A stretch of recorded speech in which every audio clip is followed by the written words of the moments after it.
Hello student, good morning all of you. E learning class में आपका स्वागत है।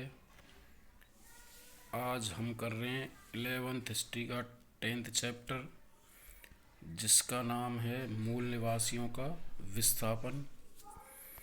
और इसमें हम ऑस्ट्रेलिया और अमेरिका के मूल निवासियों के बारे में चर्चा करेंगे, जिसका पूरा फोकस इन्हीं दो देशों के ऊपर है। और इसका हमारा पहला पार्ट शुरू होता है इसमें कि किस प्रकार मूल निवासियों को बेदखल कर दिया गया था, उनके स्थानों से उन्हें हटा दिया गया था। तो सबसे पहले इसमें दिया है हमारा चैप्टर मूल निवासियों का विस्थापन। मूल निवासियों का मतलब होता है कि किसी क्षेत्र के स्थायी निवासी, उन्हें मूल निवासी के नाम से जाना जाता है, जो प्राय वहीं पर उनका जन्म हुआ है, वहीं पर उनका पालन पोषण हुआ है, वहीं की संस्कृति और सभ्यता को अपना करके वो अपना जीवन यापन करते हैं। उन्हें मूल निवासी के नाम से जाना जाता है। और विस्थापन का अर्थ होता है कि उन स्थायी लोगों को उनके स्थानों से खदेड़ देना या उनके स्थानों से हटा देना। तो इसमें मुख्य रूप से जो भूमिका निभाई थी उसमें हॉलैंड, इंग्लैंड और फ्रांस और उत्तरी अमेरिका आदि और देशों के द्वारा अमेरिका और ऑस्ट्रेलिया को अपना उपनिवेश बनाया गया था। इनका केवल एक उद्देश्य था, अपने आर्थिक हितों को साधना, यानी कि अमेरिका और ऑस्ट्रेलिया के संसाधनों पर अपना अधिकार स्थापित करना। ये लोग जंगलों में रहते थे कबीलों के रूप में, और इनका जो जीवन है बिल्कुल सादा होता था। ज़मीन से उनकी आवश्यकताएं पूरी होती थी। इसके अलावा वो उतना ही ज़मीन से लेते थे, भूमि से लेते थे, जितनी उन्हें आवश्यकता होती थी। वो मुख्य रूप से प्रकृति की वस्तुओं का और मछली और मांस का खाने में प्रयोग करते थे। उसके बाद धीरे धीरे विभिन्न देशों की नज़रें इन देशों पर पड़ी, और उन शक्तिशाली देशों के द्वारा इन देशों को गुलाम बनाया गया, और यहाँ के जो स्थायी निवासी थे उन्हें यहाँ से हटा दिया गया या उनका विस्थापन कर दिया गया। तो सबसे पहले हम चर्चा करते हैं इसमें उत्तरी अमेरिका की, नॉर्थ अमेरिका के बारे में। तो नॉर्थ अमेरिका की बात करें तो इसका जो क्षेत्रफल है वो मुख्य रूप से कर्क रेखा तक फैला हुआ है, और प्रशांत महासागर से लेकर के यह क्षेत्र एटलांटिक महासागर तक फैला हुआ है। इसके अलावा पूर्व की बात करें तो पूर्व में विशाल मैदान, झीलें और मिसिसिपी क्षेत्र आते हैं। विभिन्न प्रकार के पर्वत और घाटियाँ वहाँ पर स्थित हैं। दक्षिण की बात करें तो दक्षिण में यह मैक्सिको स्थित और कनाडा के लगभग 40% वन क्षेत्र इसी में आते हैं। और इसके अलावा यहाँ पर विभिन्न प्रकार के खनिज पदार्थ भी प्राप्त होते हैं, जिनमें से गैस, तेल, खनिज भरपूर मात्रा में मिलते हैं। यहाँ के लोग मकई और विभिन्न प्रकार के फलों का उत्पादन करते हैं, और सर्वाधिक यहाँ का जो उद्योग है वो मछली उद्योग के नाम से जाना जाता है। तो हम यहाँ के मूल निवासियों की बात करें तो यहाँ पर सबसे पहले मानव के आगमन के बारे में, मूल निवासियों के आगमन के बारे में बताया गया है कि लगभग आज से 30,000 वर्ष पूर्व एशिया से बेरिंग स्ट्रेट के रास्ते यहाँ पर लोग पहुँचे थे या निवासी पहुँचे थे, और लगभग 10,000 वर्ष पूर्व से दक्षिण दिशा की ओर वो बढ़े थे। धीरे धीरे वो आगे बढ़ते गए, और यहाँ पर उस समय की सबसे प्राचीन मानव के द्वारा बनाई गई कृति प्राप्त हुई है, जो लगभग 11,000 वर्ष पुरानी है, और जिसका नाम है एक तीर की नोक। इस प्रकार धीरे धीरे यहाँ पर जलवायु में परिवर्तन हुआ और जलवायु परिवर्तन होने के साथ साथ एक साथ यहाँ जनसंख्या में बहुत तेज़ी के साथ विकास हुआ है।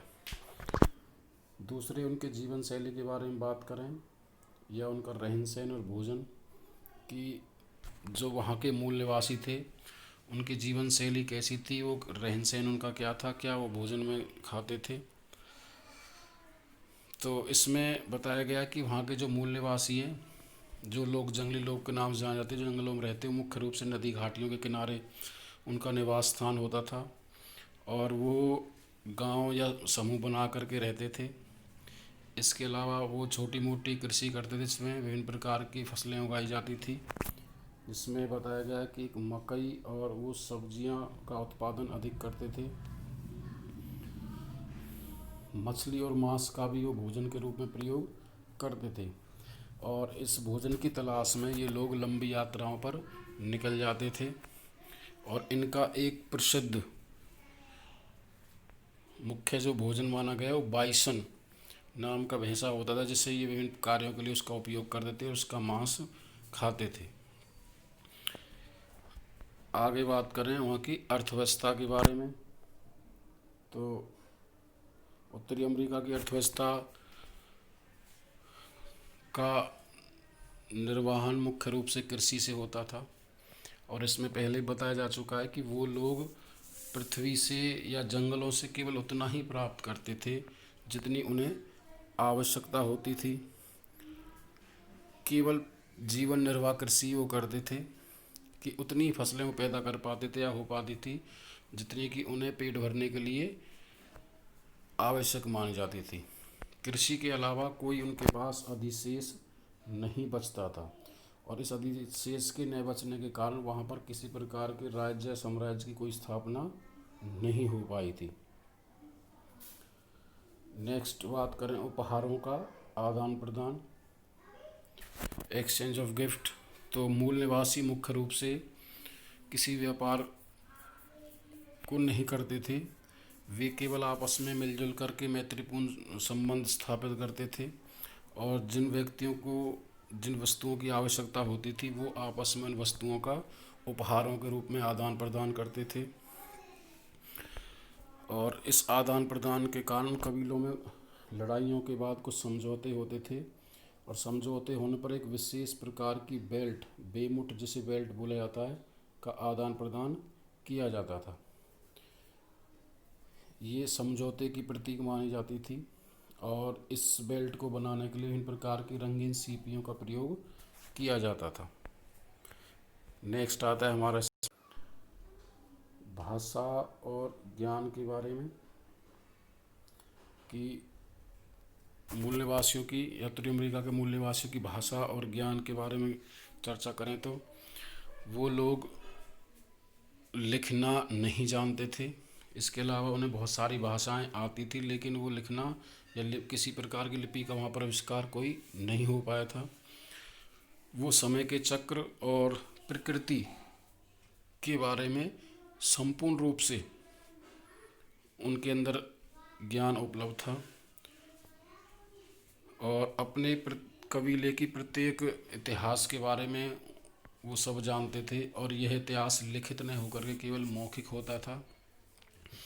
इसी इतिहास को व्यक्ति एक पीढ़ी से दूसरी पीढ़ी पर पहुंचाते थे।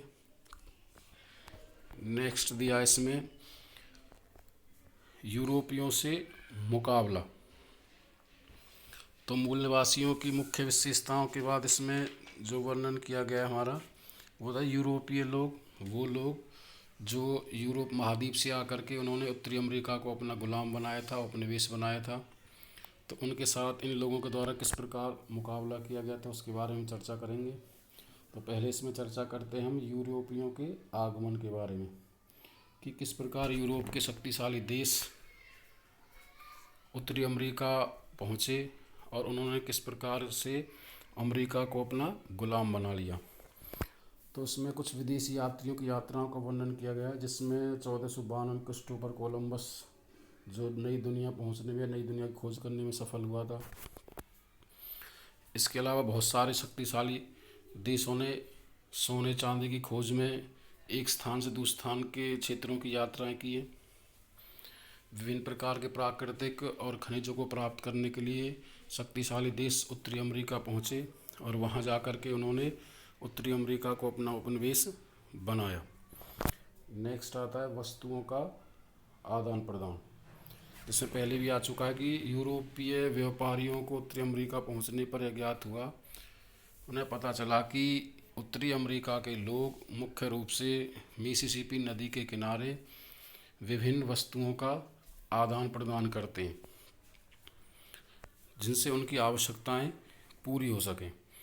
तो ये मुख्य रूप से वस्तुएं जिसमें लोहे के बर्तन, बंदूकें, कंबल, शराब, विभिन्न प्रकार की चीज़ें होती थी जिनका ये लोग आदान प्रदान करते थे। और इस बात का पता चलने के बाद यूरोप के व्यापारी भी उस मिसिसिपी क्षेत्र पहुँचे और उन्होंने भी उत्तरी अमेरिका के मूल निवासियों के साथ मिलकर के इस व्यापार में भागीदारी की।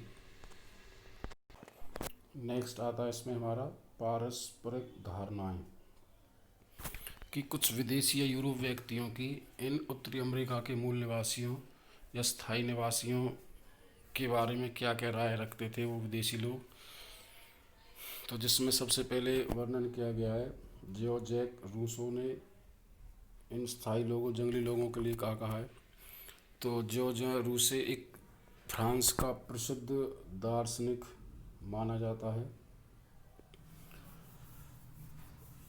वह इन मूल निवासियों की काफ़ी प्रशंसा करता है और उसने कहा है कि ये लोग सभ्य लोग हैं जो समाज की इन बुराइयों से दूर बचे हुए हैं। इसके अलावा रूसों के विचार थे कि उन्होंने इन जंगली लोगों को उत्तम, उदात्त और जंगली कह करके पुकारा था। दूसरे आते हैं हमारे विलियम वर्ड्सवर्थ के विचार कि विलियम वर्ड्सवर्थ ने इन मूल निवासियों के बारे में क्या अपनी अवधारणा प्रस्तुत की है। तो विलियम वर्ड्सवर्थ जो इंग्लैंड के एक महान कवि माने गए हैं, उन्होंने मूल निवासियों के बारे में बताया है कि वो जंगलों में रहते हैं, वो लिखना पढ़ना नहीं जानते। इसके अलावा वो मुख्य रूप से जंगलों पर निर्भर हैं, लेकिन उन्हें उन लोगों से मिलने का मौका नहीं मिला है। और नेक्स्ट आते हैं हमारे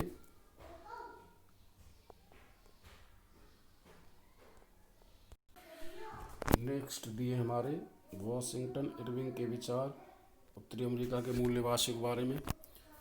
तो ये एक अमेरिका के प्रमुख प्रसिद्ध लेखक माने गए और उन्होंने भी मूल निवासियों के बारे में वर्णन किया है कि वो लोग जंगलों में निवास करते हैं और मुख्य रूप से जंगलों पर निर्भर है। लेकिन ये लोग, बाहरी लोग जिन्हें यूरोपीय लोग कहा जाता है, उन पर विश्वास नहीं रखते क्योंकि वो मानते कि इनकी नीयत पे उन्हें भरोसा नहीं है। और गोरे लोगों के सामने वो कम बोलते हैं क्योंकि उन्हें उनकी भाषा समझ नहीं आती है। इसके अलावा नेक्स्ट आते हैं हमारे थॉमस जेफरसन। थॉमस जेफरसन के द्वारा इन मूल निवासियों के बारे में विचार प्रस्तुत किए हैं कि थॉमस जेफरसन संयुक्त राज्य अमेरिका के तीसरे राष्ट्रपति थे और उनके द्वारा मूल निवासियों के बारे में एक टिप्पणी आपत्तिजनक विचार प्रस्तुत किए गए थे। उनका कहना था कि हमने इस अभागी नस्ल यानी कि मूल निवासियों को सभ्य बनाने के प्रयास किए, किंतु वो सभ्य बनना नहीं चाहते और उनका उन्मूलन औचित्य सिद्ध होता है, यानी कि उन्हें उनके स्थानों से हटाना या उन्हें समाप्त करना एक औचित्य कार्य है। नेक्स्ट आते हैं हमारे पांचवा, यूरोपियों के बारे में मूल निवासियों की धारणा। तो इसमें बताया गया कि यूरोपीय लोगों की स्थायी जो निवासी, मूल निवासी, वो बाहरी लोगों के बारे में क्या बोलते थे, क्या सोचते थे, इसके बारे में कोई उन्हें ज़्यादा जानकारी उपलब्ध नहीं हो पाई है। लेकिन फिर भी कुछ कथाओं के माध्यम से गोरे लोगों के बारे में वो लोग उनका मजाक उड़ाते थे और उन्हें लालची और मूर्ख कह करके दर्शाते थे। इसके अलावा वो उनसे ज़्यादा संपर्क स्थापित नहीं करना चाहते थे, क्योंकि उनकी भाषा उन्हें समझ नहीं आती थी। नेक्स्ट अगला पॉइंट आता है हमारा व्यापार संबंधी अवधारणा। तो इसमें व्यापार संबंधी अवधारणा में बताया गया है कि वहाँ के मूल निवासी मुख्य रूप से वस्तुओं की खरीद फरोख्त न करके उनका आदान प्रदान, उपहारों के रूप में वस्तुओं का आदान प्रदान करते थे। उन लोगों को धन की कोई आवश्यकता नहीं थी, क्योंकि उनकी सारी आवश्यकताएं, जो मूलभूत आवश्यकताएं थी, वो सभी जंगलों से पूरी हो जाती थी। इसके अलावा कुछ लोग आपस में वस्तुओं के लेन देन के लिए मिसिसिपी नदी के किनारे इकट्ठे होकर के वस्तुओं के लेन देन किया जाता था या व्यापार किया जाता था। अगला आता है इसमें जंगल और खेती के संबंध में अवधारणा। तो इसमें बताया गया है कि वहाँ के जो मूल निवासी थे वो केवल मुख्य रूप से प्रकृति पर निर्भर थे, और वो प्रकृति से उतना ही उत्पादन करते थे जितनी उन्हें आवश्यकता होती। इसके अलावा मकई और फसलों का उत्पादन या सब्जियों का उत्पादन करते थे।